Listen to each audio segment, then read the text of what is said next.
In the beginning of this course, we studied the equations that describe the motion of an object.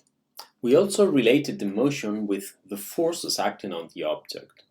But an object can be a complicated element with lots of parts that are moving with respect to each other.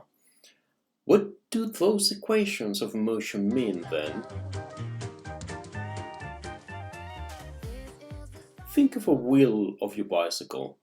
The wheel is rotating around its center, so parts of the tire are moving in one direction and parts of the tire in the opposite direction with respect to that center. If you are biking at 15 kilometers per hour at any given instant of time, there will be parts of the tire that move faster and parts that move slower.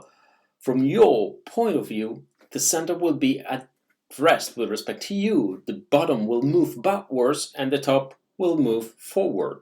The part of the tire that is in contact with the ground as seen by someone on the sidewalk, that point will be at rest. The center of the wheel will be moving at 15 kilometers per hour and the top point of the wheel will be moving at 30 kilometers per hour. So, what are the equations of motion describing? Whose trajectory is that?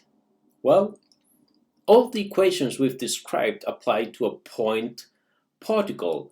When the object to describe it is not a point particle, there is one point that follows that equation. That point is the center of mass. The center of mass of an object or a system of particles is the point that moves as if all of the system's mass were concentrated there and all the external forces were applied there. It is the weighted center of the distribution of mass. Mathematically, we define it as for the x component, for the y component, and for the z component. In vector form, it is described as,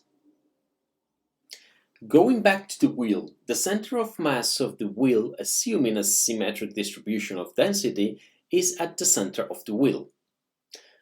If you throw a hammer to follow a parabolic motion, but you make the hammer spin, each particle of the hammer will follow a complicated trajectory, but the center of mass will follow a perfect, well-defined parabola.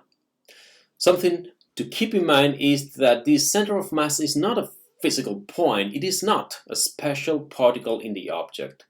As a matter of fact, it can be right where there is no object. Imagine a donut. The center of mass is at the hole where there is no donut.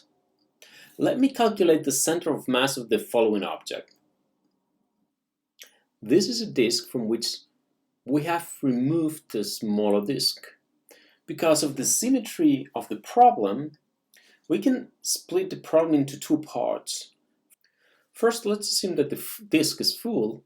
We calculate the center of mass of the disk, which will be at the center.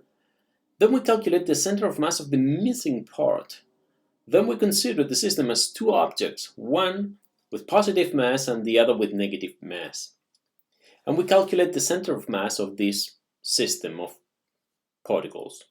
Because of the symmetry of the problem, we know that the center of mass will be on the x-axis, so no need to work on the y-axis.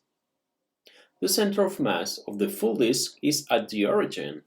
The center of mass of the missing disk is at the center of the missing disk, which is half the radius of the full disk, to the left of the origin, so minus r over 2.